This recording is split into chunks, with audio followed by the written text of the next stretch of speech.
Ang oras ay alas 5:27 na ng umaga. Alas 4:30 pa kami dito. Aga pa. So tayo ay nagrepack ng sugar. 2 sako ang ating repakin ngayon. Dahil maliit na lang doon sa hindi ko gustong magpaubos dahil para hindi tayo mahirapan na mag-kara-kara mag-repack magtinda. So dapat may mga stock talaga. So yun magtinda. Ito ay ating bilangin kung magkano lahat talaga ang isang sako kasi malugi tayo. 48 pero may sabi 45 pero ang iba ay 43 lang. So hindi natin mamalayan na lugi na tayo sa pag tinda. Daming i-display ngayon. Buti na lang dumating si James Red. Medyo nawala yung pagod namin. Pag-grocery na tayo. Ito naman ay sa Blue Sun na nakabayad lang siya ng 10,000 na nangatinda ito mga isang case na Downy na Sunrise, isa yung antibac isang case at saka isang bag na Ariel na twin at saka mga gulay na konti-konti po ng grocery at saka yung karton na yan. Dito sa bigas na itong Kara at saka sa mga kasamang mga feeds doon na nakabayad lang tayo ng 23,503 na magtaas na naman daw itong Kara, sabi ng tendera, pinabisuhan na ako kanina. So ito yung mga ating mga ini-order sa 2 sako na sugar mga 2,470 ang bawat sako niyan kasi paubos na ang ating 1/2 kilo, yung 1/4 marami pa. So yung itlog natin kahapon yan dumating, kumuha tayo ng 30 na tray. At saka ito mga tinda, ito ay mga order ko sa Shopee na pang regalo sa aking mga suki talagang customer kasi nagparamdam na sila na baka daw mabigyan sila ng mga regalo sa Pasko o sa bagong taon. So unti ko nang in-order sa Shopee para hindi ako mabigatan na bigla-biglang yung mga regalo sa kanila tinda.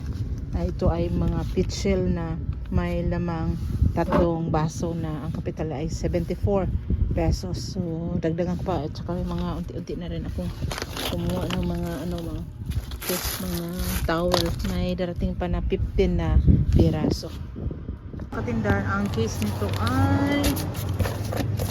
ay plus 1 siya.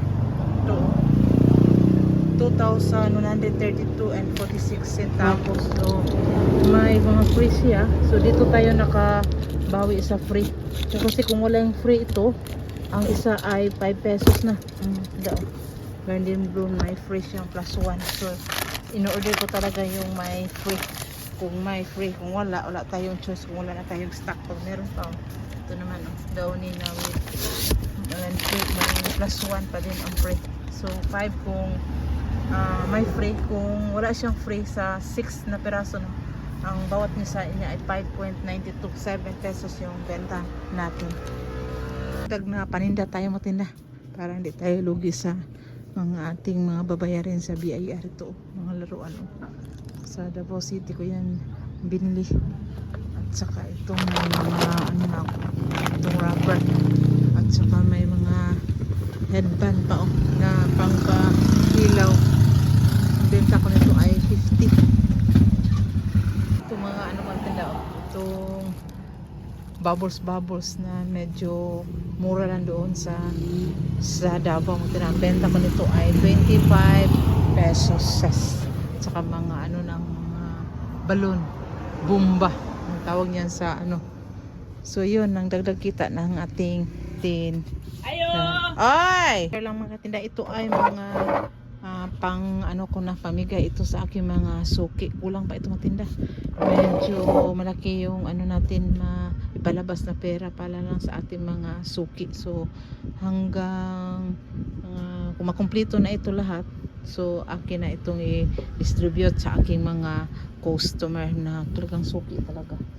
So mga 70 persons ang mabigyan ko talagang suki ko talaga matina dito araw-araw kung makikita na bumibili sa aking tindahan kasi yung iba ay naghingi na. Sabi ko sa susunod pa na linggo may darating pa yan magtindang. Kulang pa yan. Ang kadalasan dyan ay pitchel at saka itong towel at saka may mga ano kung lagayan ng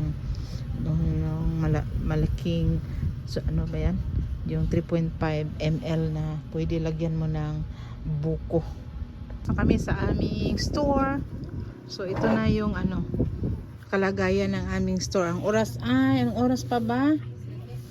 Ang oras ay 6:48 na ng gabi. So 6 pa na close na kami. Yun ang oras ng aming pag-close mga katinda.